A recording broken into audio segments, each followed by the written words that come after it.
Welcome back to the series of 12 Jyotirlinga of Shiva on TWM Talk with Meenu episode 4।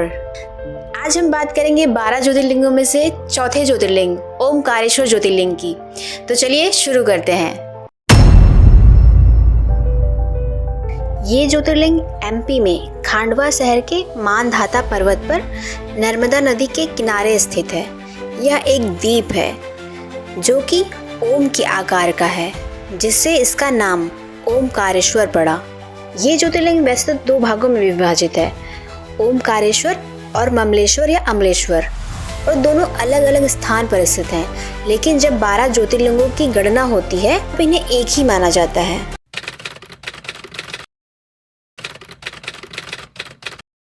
एक बार ऋषि मुनि नारद जी विंध्याचल पर्वत पर पहुंचे। तब विंध्याचल पर्वत ने ऋषि मुनि नारद से कहा, मैं सर्वगुण संपन्न हूँ, मेरे पास सब कुछ है। तब नारद जी बोले कि तुम सर्वगुण संपन्न हो, परंतु तुम सुमेरु पर्वत से छोटे हो। नारद जी की इस बात को सुनकर पर्वतराज बहुत विचलित हो गए और स्वयं को ऊंचा साबित करने के लिए सोच विचार करने लगे। अंत में पर्वतराज विंध्याचल ने अपने आप को सबसे ऊंचा बनाने की कामना के साथ भगवान शिव की पूजा करना प्रारंभ किया और लगभग 6 महीने तक कठोर तपस्या की, जिससे प्रसन्न होकर भगवान शिव प्रकट हुए और वरदान मांगने को कहा।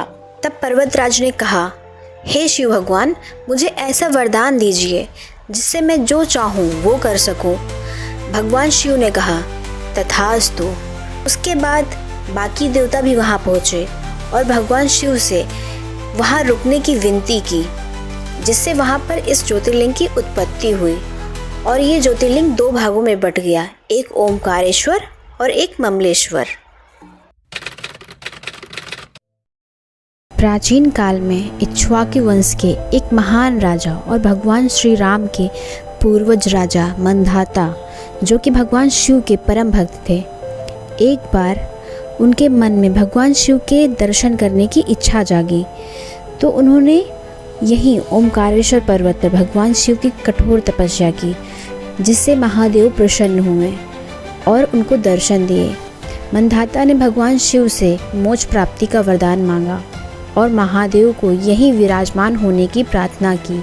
इसके बाद भगवान शिव ने स्वयं को शिवलिंग में प्रकट किया, जिसके 2 भाग हो गए, एक ओमकारेश्वर ज्योतिर्लिंग और दूसरा पार्थिव लिंग ममलेश्वर। इस प्रकार इस ज्योतिर्लिंग की उत्पत्ति हुई। कुछ इतिहासकारों के अनुसार 11 शताब्दी में इस मंदिर का निर्माण मालवा के परमार ने करवाया था। उसके बाद इसकी देखरेख चौहान साम्राज्य ने की।